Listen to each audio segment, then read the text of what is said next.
Bonjour à tous, je suis Adrien Mageuse de la société NeoCamino et je suis ravi d'être là avec vous aujourd'hui. Donc le programme du jour, ça va être d'auditer plusieurs sites e-commerce. Pour ça, je suis allé voir les références de sites de Wittyshop tout simplement. J'ai pris pour prendre un site au hasard et pour vous donner des clés d'audit de site et voir ce qu'il faut regarder. Et on va aussi du coup parler par la même occasion un peu de stratégie. Donc avant de démarrer, quelques mots sur moi-même. Je suis donc Adrien Majeux, je suis directeur d'une entreprise qui s'appelle NeoCamino. Chez NeoCamino, on accompagne des petites entreprises dans leur web marketing et on les aide à justement trouver des clients par Internet avec une solution de coaching et d'accompagnement en ligne. Je vous en dirai un tout petit peu plus tout à l'heure. Ce qui est important, c'est qu'on accompagne des sociétés qui font du e-commerce et qui ont comme problématique d'améliorer leur taux de conversion, de développer leurs ventes, d'acquérir leurs premiers visiteurs et de travailler d'une manière différente. Parce que souvent, elles voient qu'il y a des choses qui bloquent au niveau du référencement, c'est pas si facile, au niveau de l'AdWords, c'est pas toujours si rentable. Voilà, elles cherchent des solutions. Donc on va regarder tout ça ensemble. Il y a une fenêtre de chat sur le côté, donc posez-moi toutes vos questions. Je vais y répondre au fur et à mesure de ce webinaire. Et du coup, avant de me lancer dans le concret, est-ce que vous m'entendez bien? Super, merci Cécile, Steph. Ok, donc c'est parti. Alors j'ai pris quelques sites, je vais vous montrer. Donc je vais commencer par vous montrer, c'est des choses de base, et notamment sur le référencement. Donc quand je regarde un site, je le regarde l'œil, pour que vous compreniez, mon œil, ça va être l'œil du référenceur. Donc ici, j'arrive sur le site, petit endroit, je ne vais pas regarder tout ce qui est visuel, c'est votre univers, c'est aussi important, mais je vais aller comprendre comment est-ce que cette personne compte faire venir les gens sur son site. Et qu'est-ce qu'elle compte leur faire faire une fois que les gens sont sur leur site, sont sur son site. Donc ici, je vois un site qui vend des bijoux, cosmétiques, des bougies, beaucoup de choses, certains types de bougies que je ne connais pas forcément. Et donc là, la première chose que je fais, je m'intéresse c'est l'arborescence, j'essaie de comprendre le choix qui a été fait dans la création des pages. Parce que ce choix, il va avoir un impact forcément sur le référencement naturel, et donc je veux comprendre quelle page cette entreprise elle a envie de faire remonter. Si je vais sur cosmétique, par exemple, je vois une page boule de bain. Donc, elle a envie de remonter ici sur boule de bain. Donc, je clique dessus, ce qui est confirmé par le titre de cette page. Le fait que le titre ici soit boule de bain, dans l'URL ici, il y a écrit boule de bain. Ici, dans l'onglet en haut, c'est le métatitre qui s'affiche ici. Je vois boule de bain à nouveau. Et bien, donc tout ça, ça indique que cette entreprise, elle veut remonter sur ce terme-là. Okay, voilà. Donc, en regardant rien que les noms de catégories, déjà, ça me donne une idée. Et ce qui est étonnant, donc là, je suis sur une boutique qui est assez récente. J'ai regardé un petit peu avant, qui m'a l'air assez récente. Remonter sur boule de bain, ça ne doit pas être facile. Si je vais chercher boule de bain dans Google, je vais voir un peu la concurrence, tout simplement. Là, je vois des marques, Lush, Sephora. Je ne connais pas toutes les marques, mais je vois Amazon qui est là, et différents autres sites. Alors, il n'y a pas que des gros sites, mais il y a des gros sites. Alors, il faudrait voir un peu le niveau de difficulté de cela. Donc là, c'est peut-être un bon choix de mots-clés. Il faut voir, donc j'essaye de comprendre la concurrence du secteur d'activité. Et parce que boule de bain, je me dis, c'est très large comme terme. Vous voyez, par intuition, dire, ok, remonter sur boule de bain, pourquoi pas, mais quand une boutique se lance, j'imagine qu'il y a de la concurrence, il y a plein d'autres gens qui veulent remonter sur boule de bain, et donc elle va avoir du mal à y arriver. Donc voilà, c'est des premières choses que j'essaye de sentir. Je vois que le site est bien construit, tous ces éléments ils sont aux bons endroits, et j'ai plus sur un site comme ça une interrogation sur le choix du terme ici. Quelle est la différence entre ces boules de bain et d'autres? Est-ce qu'il y a une spécificité? Est-ce qu'il n'y aurait pas un mot-clé un peu plus précis sur lequel aller? Ce serait intéressant de creuser de ce côté-là. Je vais vous montrer comment juste après. Donc ça, c'est première chose. Donc après, je dis, le site est bien construit. Donc sur une page comme ça, j'ai l'impression que tout est en place. Je sais que WeezyShop est sérieux, donc de ce côté-là, tout va bien. Il manque juste, il manque un peu de texte, il manque du contenu. Donc, parce que le Google va référencer, va comprendre le sens de cette page par rapport au contenu qui est dessus. Et si je regarde cette page, bah, à part le titre ici, il y a le nom des produits et puis c'est tout. Donc ça manque un peu de texte. Donc ce texte-là qui va servir pour le référencement. Et puis aussi c'est pour la conversion. Je suis là, je suis sur votre site, je veux choisir une boule de bain. Pourquoi je choisirais les vôtres plutôt que celle d'un concurrent? Alors je vais bien sûr choisir en fonction de la photo qui est essentielle. Et du coup, un peu de texte peut aider. Voilà. Alors, du coup, pour m'assurer que le site est bien construit, ce que je fais, c'est qu'on a un outil d'audit chez NeoCamino. Hein. Vous pouvez si vous vous inscrivez, vous recevrez les liens. Vous pouvez aller tester cet audit. Je vais passer le site dans cette petite moulinette. Donc là, je suis sur NeoCamino, petit onglet de référencement, l'audit technique. Et là, je suis sur une autre boutique. Je suis sur ce site-là, Design from Paris. Donc ça, c'est après avoir eu un ressenti sur le site, je vais aller regarder concrètement si le site est bien construit. Donc dans ce cas-là, on voit que la note de l'audit n'est pas très flatteuse, c'est pas grave. C'est un site qui a énormément de pages, donc sur toutes les pages, énormément, qu'on a déjà pas mal. Donc sur toutes ces pages, c'est assez normal qu'il y ait des erreurs. Ce qui est intéressant après, c'est de regarder pourquoi. Donc quand je regarde la liste des erreurs, il y en a certaines qui vont être intéressantes. Donc par exemple, et on le voit directement ici, cette entreprise elle a choisi de créer son blog en dehors de WeezyShop. Mais du coup, elle a un nom de domaine différent ici pour son blog. Ce qui est relevé ici, votre blog n'est pas sur le même nom de domaine. Donc je vois vos remarques pour le son qui coupe. Je vais essayer de parler doucement pour que vous puissiez suivre. Merci pour les remarques. Donc ici, premier problème, donc le blog n'est pas sur le même nom de domaine, ça va être un problème pour le référencement, puisque le blog va avoir un impact important sur la visibilité du site et la notoriété, et s'il n'est pas sur le même nom de domaine, on fait 2 fois le travail de notoriété, parce que pour Google, un nom de domaine, c'est comme une marque, c'est une notoriété. Sinon, si on regarde les autres erreurs, je vais voir que par exemple, une page n'a pas de métatitre, ou ici, il y a 30 pages qui n'ont pas de titre achat. Donc là, je peux aller voir, je peux cliquer sur ces pages, je vois en fait que ces pages, c'est des pages qui sont des pages de blog. Donc sur ces pages-là, il y a un problème au niveau des balises. Donc ce que fait cet audit, c'est vraiment relever les points techniques. Les problèmes au niveau des métadescriptions. Et là, pareil, si je regarde, je vois, en fait, tout ça, c'est des articles de blog. Si je clique sur cet article-là, ce qui se passe, en fait, c'est que l'audit est allé voir le code de la page. Je vous montre rapidement. J'affiche le code source. Il est allé voir ici le code et puis il s'est dit, il est allé chercher la métadescription. Voilà, donc là je cherche les éléments méta et voilà, je ne vous demande pas de comprendre ce que c'est, mais vous allez voir en fait ici, donc toujours pas trouvé la description. Voilà, la description elle est là. C'est ça la métadescription. Vous en avez sans doute entendu parler avec les coachs sur WeezyShop. Vous pouvez éditer cet élément-là. Et ici, on voit le métadescription est tout simplement par Margot. Et en fait, sur tous ces articles de blog, c'est la même chose. Vous voyez, donc tout ça, forcément, ça va avoir un impact sur le référencement. Donc là, on voit sur ce site-là, il y a un problème au niveau du blog. Le site, il n'y avait pas beaucoup d'erreurs sur le site lui-même, mais il y a un problème au niveau des articles de blog. Donc le blog a besoin d'être revu. Voilà. Donc voilà pour ces éléments-là. Donc le blog qui va être important pour ça. L'optimisation après des pages, encore une fois, si je reprends ici, je vois par exemple cadeau femme.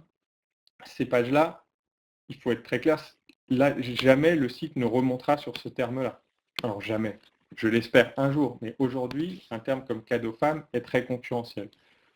Donc il faut être clair dans l'arborescence du site, ces pages cadeaux, elles peuvent servir pour l'animation de la communauté, pour orienter les visiteurs du site, pour faire une newsletter à un moment particulier, pour la fête des mères, pour la fête des pères, pour pour certains événements, pour orienter sur le site, mais elles ne vont pas servir pour le référencement naturel et attirer des gens sur le site. De la même manière, hein, quand je prends des pages qui sont un peu génériques, panier, boîte et petits rangements ou coupe et vase déco, donc là, il y a un petit peu de texte, il y a un travail qui a été fait. Et de la même manière, il y a un manque de réflexion sur le choix des mots-clés. C'est ce qu'on voit le plus souvent, hein, sur le site. Techniquement, vous avez une super base avec WYSIWYSHOP. La vraie question, c'est est-ce que je peux remonter? Alors là, par exemple, il y a un travail qui est intéressant qui a été fait autour des luminaires. Où du coup, là, il a décliné luminaire en bois, luminaire céramique, luminaire en métal. Donc là, il y a peut-être quelque chose, une opportunité qu'il a vue en termes de référencement, c'est-à-dire je vais remonter dessus.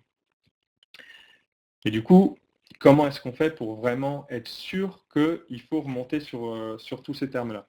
Donc pour ça, vous avez peut-être déjà utilisé l'outil d'AdWords qui vous donne les volumes de recherche sur les mots-clés. Donc ça, c'est un super outil, ça vous dit ce qui est recherché. Et au-delà de savoir ce qui est recherché, la vraie difficulté, en fait, c'est savoir ce qui est accessible. Et donc, pour ça, il faut étudier plusieurs éléments sur les mots-clés. Je vais vous montrer ici. Donc là, je suis sur un site qui vend des kits tricot, des éléments pour tricoter, pour créer son bonnet. Voilà ce que vous pouvez voir dans les mots-clés. Donc là, je suis dans Neo Camino. Je vais utiliser ça pour illustrer, hein. Bien évidemment, nous, on a une expertise qu'on a voulu proposer à nos clients, une méthode de travailler pour lesquelles on a créé des outils qui facilitent le travail et qu'on leur met à disposition, bien évidemment. Donc ici, vous voyez des listes de mots-clés que vise cette entreprise. Donc ces mots-clés-là, elle les a déterminés par rapport à plusieurs critères. Elle a regardé, déjà, qu'est-ce qui est recherché, ce que vous voyez dans AdWords. Et ensuite, elle a choisi ce qui était pertinent pour elle. La pertinence va être très importante. Donc, par exemple, cadeau femme. Est-ce que remonter sur cadeau femme, est-ce que c'est vraiment pertinent? Est-ce que les gens qui cherchent cadeau femme, est-ce qu'ils cherchent à 90% mon produit? Ou en fait, est-ce que je ne ferais pas mieux de remonter sur cadeau femme insolite? Je ne sais pas. Ou cadeau femme déco. Vous voyez, qui est plus pertinent. Puisque sur des mots-clés larges comme ça, on peut dire, je veux viser ça, c'est un super mot-clé, il y a plein de recherches. Bah oui, il y a plein de recherches. Le problème, c'est que si vous remontez dessus, vous allez avoir des gens qui viennent et puis qui n'achètent pas. Donc, ce ne sera pas intéressant. Donc ici, il va falloir filtrer la pertinence. Donc là, elle, il n'y a que vous qui pouvez savoir ça. Au final, c'est vous qui connaissez votre client, qui savez ce que vous vendez, dire ça, je pense que c'est pertinent ou pas. Puis après, on essaye et on voit, hein. Donc ça, c'est le deuxième critère, c'est cette pertinence. Et le troisième, c'est les éléments que vous voyez ici, c'est la concurrence. Dire, est-ce que je peux remonter sur ce mot-clé? Et en soi, tout est possible. Mais il y a certains mots-clés qui vont demander plusieurs années de travail. Et vous avez sans doute vous ne voulez pas attendre plusieurs années avant de faire vos ventes. Donc ici, on a créé un algorithme qui va aller regarder la concurrence, qui va analyser et qui va dire, mais là, sur ce mot-clé-là, vous pouvez remonter en première page, et c'est plus ou moins difficile ou facile. Mais c'est possible. Et en même temps, on va trier et filtrer ce qui n'est pas possible. Donc ici, vous voyez ce qui est non pertinent, qui a été filtré ou trop concurrentiel. Là, par exemple, apprendre tricot. Ça pourrait être un excellent mot-clé pour cette personne, mais du coup, il est trop difficile. Et donc, pour décider ça, hein, et vous pouvez le faire déjà à l'intuition, mais c'est vrai que même moi, je le faisais à l'intuition avant, mais c'était pas assez. Donc, si je vais voir, par exemple, luminaire en céramique, ici, à l'intuition, pour vous montrer, donc je tape luminaire en céramique, et je vais regarder les résultats. Et je vais me dire, OK, qui est présent? Puisque mon but, c'est de battre ces gens-là. C'est ça la concurrence. Donc ils ont des pages plus ou moins bien optimisées, et après une notoriété plus ou moins forte. Donc en regardant ça, je vais me dire, ok, ces marques-là, Archie Expo, Architonic, Otaniboul, ces marques-là, est-ce que c'est des grosses marques? Est-ce que c'est des marques, c'est des sites qui sont à ma taille? C'est des gens qui ont mes ressources? Et déjà, ça peut vous donner un premier ordre de grandeur. Mais après, bien évidemment, si vous, voilà, avec nous, avec l'algorithme, on va aller regarder, on va récupérer des données de plein d'outils de référencement. On croise tout ça et du coup, ça permet de mâcher le travail et surtout de le faire pour plein de mots-clés. Donc ça fait que parfois, on rentre un client qui nous donne des mots-clés, on trouve d'autres, on dit voilà, on a 1000 mots-clés, 10 000 mots-clés sur lesquels on veut remonter. Puis après filtre, on enlève ce qui n'est pas recherché, puis on enlève ce qui est trop concurrentiel, et au final, on va se retrouver avec 100 ou quelques centaines de mots-clés, qui sont des mots-clés sur lesquels vous pouvez avoir des résultats rapidement. Donc ce choix de mots-clés, il est vraiment essentiel. Sinon, vous perdez votre temps. En fait. Si demain, vous dites, OK, je veux absolument remonter ici sur luminaire en céramique, vous allez créer un contenu pour cette page, vous allez créer des liens pour cette page, pour qu'elle remonte. Et si la concurrence était trop forte, bah, vous travaillez pour rien. Alors, pas totalement pour rien, bien évidemment, mais vous allez peut-être vous rapprocher de la première page, voire peut-être même arriver en bas de la première page. Mais du coup, l'objectif pour avoir du trafic, c'est vraiment de trouver les pages sur lesquelles vous pouvez être dans les premiers résultats. Et donc, c'est important de cibler votre travail. Quand vous avez plusieurs milliers de pages, forcément, ça va vous faire gagner énormément de temps. OK. Donc ça, c'est quelque chose qui est important à faire et donc c'est rien qu'en regardant les catégories, hein, je vois tapis design. Tapis design, je me lance, je lance une boutique qui est assez récente, je ne suis pas une marque connue. Là, pour le coup, j'ai pas beaucoup de produits dedans, donc ça ne va pas forcément être ma priorité. Et du coup, est-ce que c'est pas un peu trop compliqué tout ça? Si je regarde Saint-Maclou, Made in Design, les marques qui sont là, alors, les connaisseurs de tapis reconnaîtront les marques, dire mais ça, je ne pourrais pas remonter. Ça va forcément avoir des conséquences sur votre catalogue produit derrière, sur ce que vous voulez développer. En regardant les mots-clés, on peut dire tiens, il y a cette catégorie-là et cette catégorie-là sur laquelle j'ai une chance de bien avancer. Et donc, c'est pas très compliqué le référencement en soi. Vous voyez, je faut mettre les mots-clés aux bons endroits, hein, ce qui est fait, ce qu'on vous aide à faire bien dans Wikishop. Et derrière, du coup, c'est vraiment ce choix de mots-clés qui va être crucial pour bien orienter votre travail. Et au-delà de ça, donc alors, les choses suivantes que je regarde, c'est derrière, est-ce qu'il y a une stratégie? Est-ce que le site il a une stratégie qui inclut le référencement? Est-ce qu'il a une stratégie pour développer sa notoriété? En ligne, souvent, ça passe par l'animation d'un blog. Et donc, je vais voir tout simplement, est-ce qu'il y a un blog? Alors, donc, ce qui est par exemple le cas ici, sur voir le petit endroit qui est son blog. Et puis du coup, est-ce qu'il est animé régulièrement et quel type de contenu est publié? Alors, pourquoi le blog? Tout simplement, puisque on l'a vu, c'est pour remonter sur beaucoup de termes aujourd'hui, c'est que ça devient compliqué. Soit vous avez un produit niche que peu de gens proposent, dans ce cas-là, vous allez remonter facilement. Là, c'est très simple. Le problème, c'est qu'aujourd'hui, trouver ces produits-là, c'est devenu de plus en plus dur.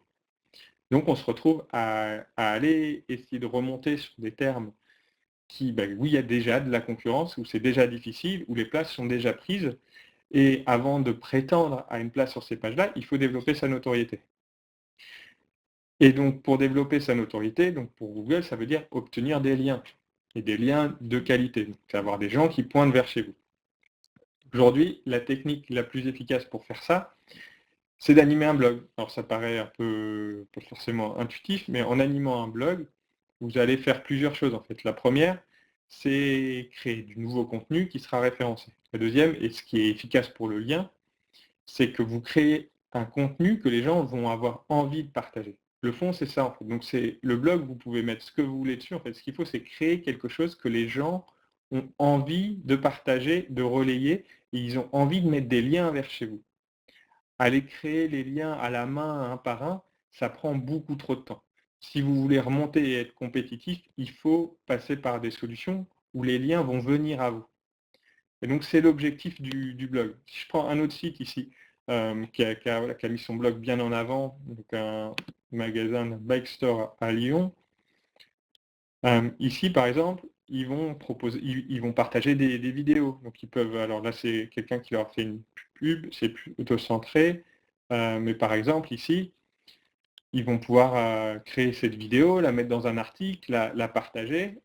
Et cette vidéo-là, elle peut se diffuser derrière. Et donc, elle peut leur attirer des liens.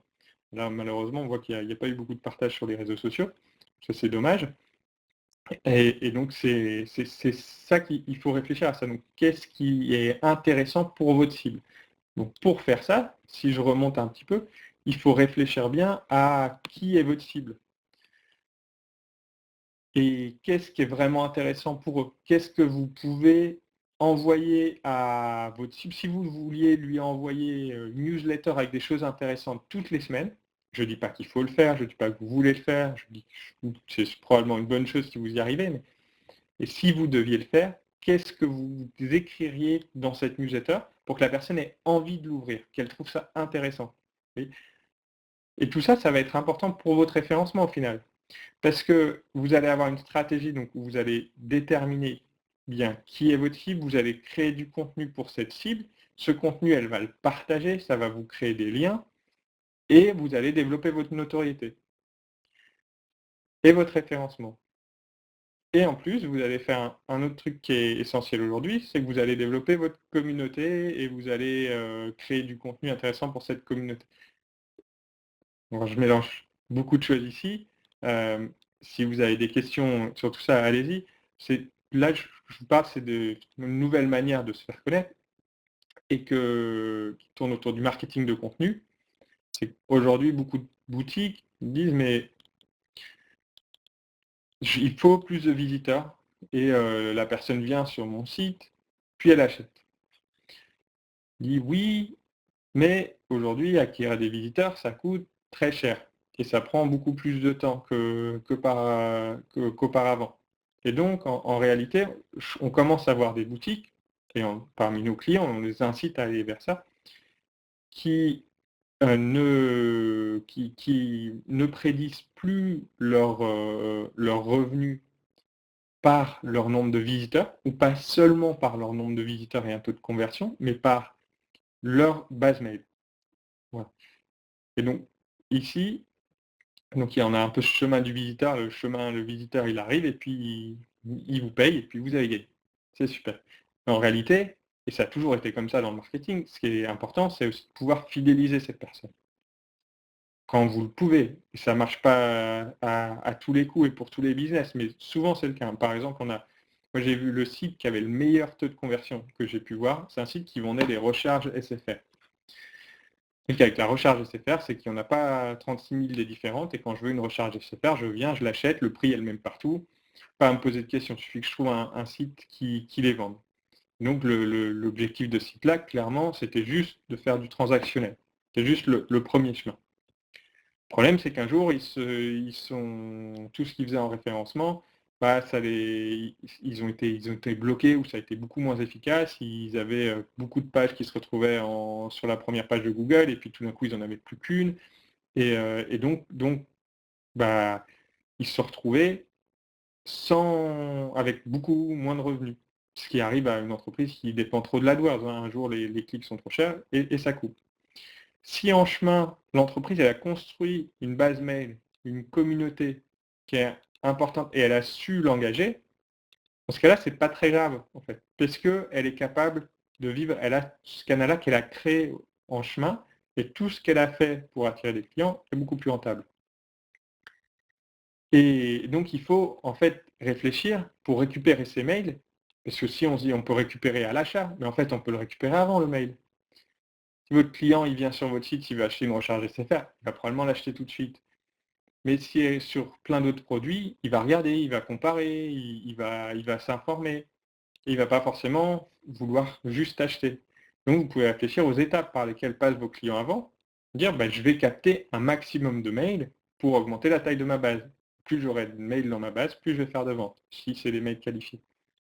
Donc pour ça, réfléchir à ces éléments-là. Alors je vous montre tout ça parce que je le vois pas, je l'ai pas vu sur les sites que j'ai mis en avant, mais un petit peu à travers le blog.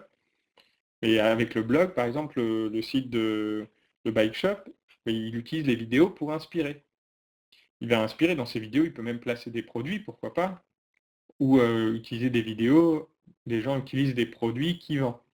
Donc, en tout cas, il va travailler sur l'inspiration en amont, et cette vidéo, elle peut faire venir des gens sur son site qui lui laissent leur email, et puis lui, il va les accompagner après jusqu'au process d'achat. D'accord ? Et puis au moment fort dans l'année, hein, ça c'est toujours pareil, au moment de la fête des mères, au moment de Noël, c'est là que votre base mail, vous allez la faire fructifier, vous allez en tirer tous les bénéfices. Donc il y a tout cet aspect relationnel donc, qui est essentiel, et ça va avoir un impact sur votre référencement. Donc c'est ce qu'on appelle en fait les 3 C du e-commerce. Donc les 3 C, c'est le contenu, commerce et communauté. Le commerce, c'est ce que vous faites. Vous vendez des produits, cette partie-là, vous la maîtrisez. La partie contenu et communauté, c'est là que souvent on la néglige. Donc la communauté, on a une base mail, je dis oui, j'envoie une newsletter avec mes dernières promos. Le problème de ça, c'est moi j'ai vu quelqu'un qui a poussé ça à l'extrême et qu'envoyait tous les jours, il envoyait une newsletter sur sa base avec des promos pour vendre des cartouches. Tous les jours. Vous imaginez si vous êtes dans sa base, et même si ce n'est pas tous les jours, le problème c'est que vous aliénez votre base petit à petit. Si vous ne lui proposez pas aussi du contenu, vous n'arriverez jamais à vraiment fédérer cette communauté et à vous ancrer, vous, dans sa tête comme le partenaire de choix. Par exemple, pour le bike shop, c'est la personne, elle veut que quand quelqu'un achète un produit lié au vélo, au skate, à ce qu'il propose, qu'il vienne chez lui. Donc pour ça, il va falloir rentrer dans sa tête progressivement avec du bon contenu. Okay, et en faisant ça, on crée un actif essentiel, cette communauté, ce contenu, et on développe sa notoriété sur Google. Si on ne fait pas ça, on doit créer des liens à la main. Et on va pas y arriver au final. Donc les enjeux, hein, ils sont multiples. C'est améliorer son référencement, puis c'est aussi augmenter son taux de conversion. Une boutique qui se lance, elle va avoir un taux de conversion qui est à 0,5%. Ça veut dire qu'il faut 200 visiteurs pour un client. C'est faible. Ça dépend bien sûr de votre produit, de votre notoriété existante. Et donc pour augmenter ce taux de conversion-là, si on crée un lien avec notre communauté, avec nos clients, forcément, ça va s'améliorer puisque les gens, ils connaissent la marque tout d'un coup. Et puis, du coup, on va diminuer le coût d'acquisition des clients parce que toutes les campagnes AdWords vont devenir beaucoup plus rentables. Donc, tout ça, je voulais vous montrer que c'est essentiel de bien réussir son marketing de contenu, de penser au marketing de contenu aujourd'hui. Sinon, parce qu'aujourd'hui, moi, si par exemple un site comme celui-là, je veux remonter sur mes boules de main ou sur du gommage pour le corps ou des gels douche, je vais avoir beaucoup de mal parce que il y a plein de produits qui existent déjà dessus. Donc, par chercher des petits mots-clés un peu niches, des choses qui ne sont pas encore prises, là où il y a encore de la place, et il y a encore de la place, heureusement. Et puis après, il faut utiliser son réseau, ses contacts qu'on a déjà, et aller développer cette communauté de gens qui vont adorer vos produits. Vous avez peut-être entendu parler de sites comme La Fraise ou Archiduchesse, les chaussettes par exemple, ça c'est le même fondateur pour les deux sites. Il a en fait poussé ça à fond.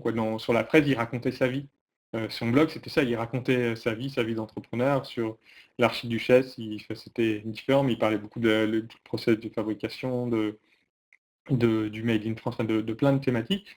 Et grâce à ça, en fait, c'est ça qui a donné du caractère à ce qu'il faisait, qui l'a différencié, qui lui a permis de fédérer une communauté, de créer un bouche à oreille autour de son site et de ses produits. Et vous avez la même problématique en fait. Vous voulez sortir de la masse, vous voulez vous faire une place, il faut réfléchir au-delà du site et réfléchir du coup à ce que vous allez écrire dans ce blog. Et là par exemple, dans ce blog, il faut avant tout écrire pour ses clients. Donc ici, moi, savoir que les bougies sont arrivées dans le magasin de Metz, c'est intéressant pour les gens qui vous connaissent déjà. Si l'objectif est d'aller chercher des nouvelles personnes, il va falloir déterminer un angle de rédaction pour ce blog qui est différent. Par exemple, on a un entrepreneur qui crée des pyjamas. Pyjamas haut de gamme, made in France. Le produit qui n'est pas très sexy par excellence, ça fait pas très jeune. On dit, bon, pour communiquer en ligne, c'est pas forcément top.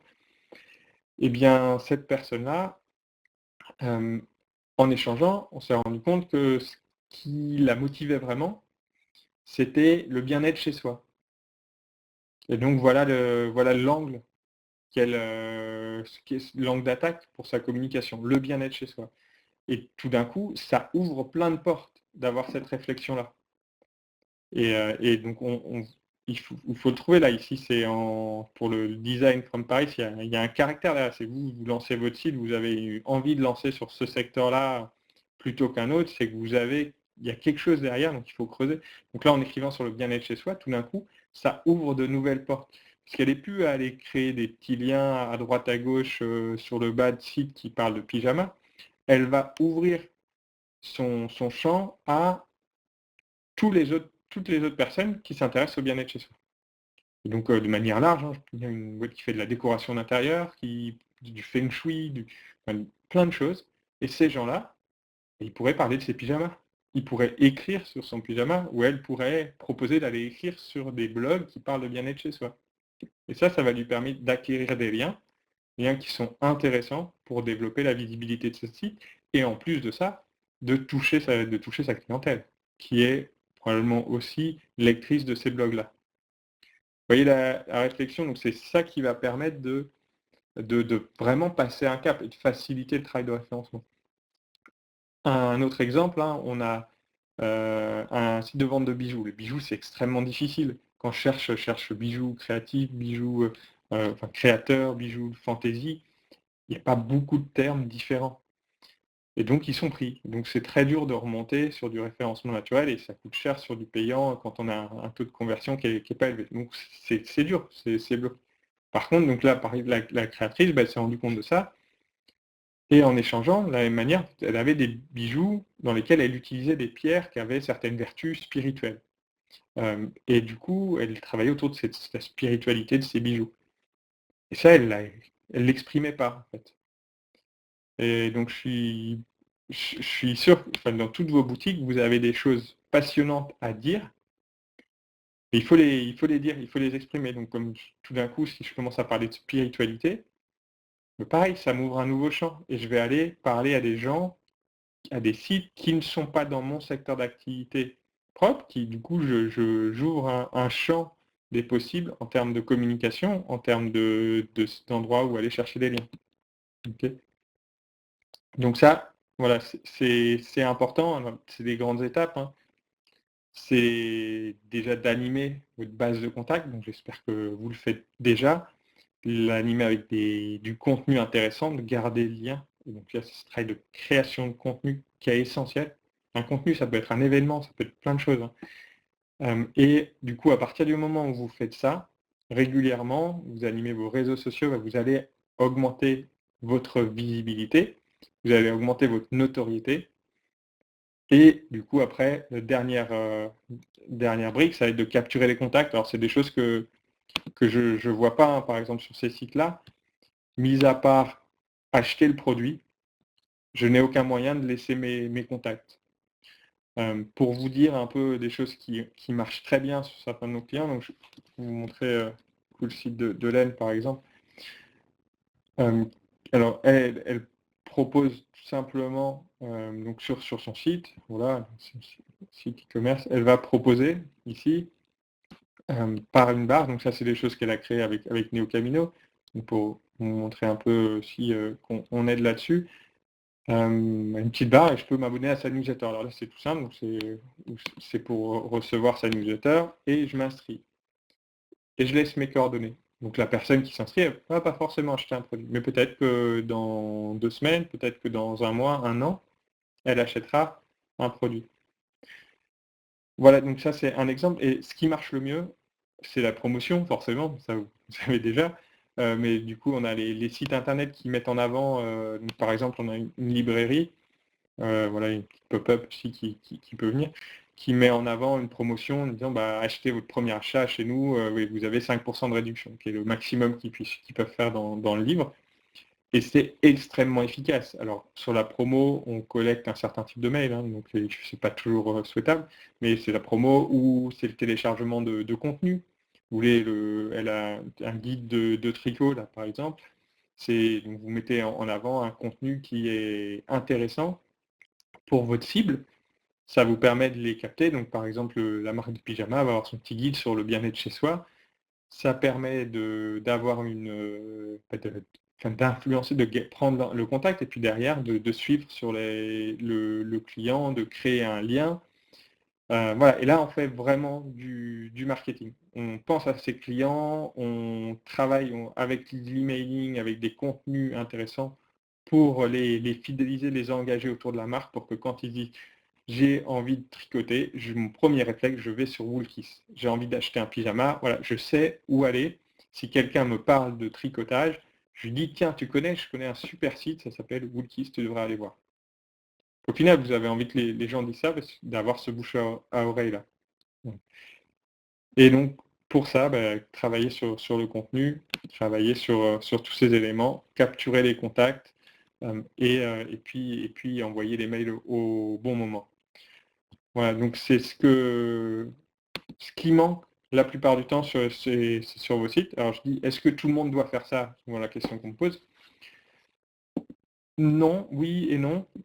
Si vous vendez des recharges SFR, est-ce que vous voulez vraiment fidéliser ces clients? Mais est-ce que vous avez un moyen de le faire? Si vous vendez que des recharges SFR, c'est un peu difficile. En même temps, si vous vendez que des recharges SFR et que, pour le coup là, ce site-là, Google a changé un peu ses règles, le chiffre d'affaires a été divisé par 5, l'AdWords, c'est devenu compliqué, donc les marges ont été réduites. Et du coup, c'est un business temporaire en fait. Donc si vous avez un business qui est temporaire, vous n'avez pas forcément besoin. Vous trouvez une niche dans Google, vous vous y insérez, vous voyez que vous pouvez faire une belle marge dessus, vous gagnez des sous, et c'est super. Et puis un jour ça ne marchera plus. Un jour, il y a une entreprise qui viendra, qui aura des marges différentes, qui mettra en place du content marketing, donc qui sait que pour chaque client qu'elle va acquérir, elle aura un budget marketing 2 fois supérieur parce que le client va acheter plus chez elle, parce que donc il y a un moment, vous allez vous retrouver dans cette situation-là. Donc ça peut être bien au démarrage, vous n'en avez pas forcément besoin, si vous êtes dans une de ces niches où vous n'en avez pas besoin. Mais après, dans beaucoup de business, et si vous voulez créer votre boutique de manière pérenne, c'est pas possible de le faire sans se dire: «Je veux fidéliser de manière durable ma clientèle et créer cette communauté, créer un bouche à oreille autour de ma marque avec du contenu et créer quelque chose qui va en plus, booster ma notoriété, améliorer mon référencement». Ça va avoir plein d'à côté super. Et bon, si vous voulez créer un business qui est pérenne, ça va être important, essentiel. Voilà, et donc voilà donc j'ai pris ces 3 boutiques au hasard. Alors il y a des choses ici, il y a une envie de travailler le blog, mais ce blog, il faut y aller. Le contenu, ça peut être un événement, ça peut être ce que vous voulez le contenu, mais il faut trouver votre ligne éditoriale et il faut y aller. Donc si vous avez des questions sur tout ça, je serais ravi d'y répondre.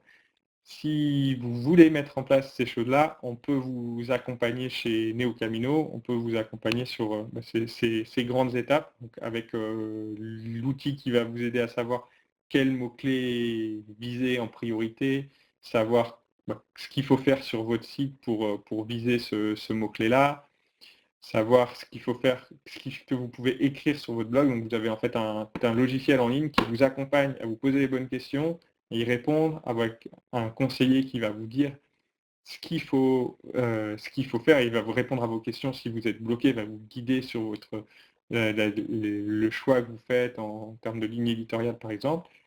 Et puis du coup, vous allez avoir des suggestions de sujets. Une fois que vous avez dit: «Voilà ma ligne éditoriale», on va dire: «Bon OK, on a identifié sur Google ces sujets-là qui sont demandés, c'est des opportunités de communiquer», puis on va vous aider à capturer les contacts, à envoyer l'emailing sur ces contacts de manière régulière, de manière automatique, même si vous le voulez, pour gagner du temps. Donc au final, le gros du temps, l'engagement dans tout ça, c'est de se dire qu'à un moment, je veux travailler mon référencement sérieusement, je vais devoir créer du contenu. Il n'y a pas de secret, il va falloir créer du contenu. Vous êtes prêt à faire ça, ben, on peut vous aider à savoir quel contenu créer, comment le diffuser et comment avoir un impact maximal. Voilà ce qu'on propose avec une offre en partenariat avec Wheezy Shop. Vous pouvez voir ça dans la rubrique partenaire. Et du coup, vous connecter pour tester NeoCamino et aller tester l'audit. Jeter un coup d'œil. Je peux vous partager le lien dans le chat d'ailleurs, là, si vous voulez. Allez voir.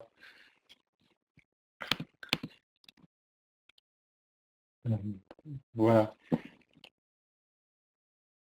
Bien, j'espère que ça vous a été utile, ça vous donne un petit peu à réfléchir et puis j'espère qu'on aura bientôt de vos nouvelles et que je vais bientôt pouvoir voir de super blogs et des super contenus sur vos sites internet. N'hésitez pas à m'envoyer un petit mail si vous publiez un article, je serai ravi de le relayer. Bonne journée à tous.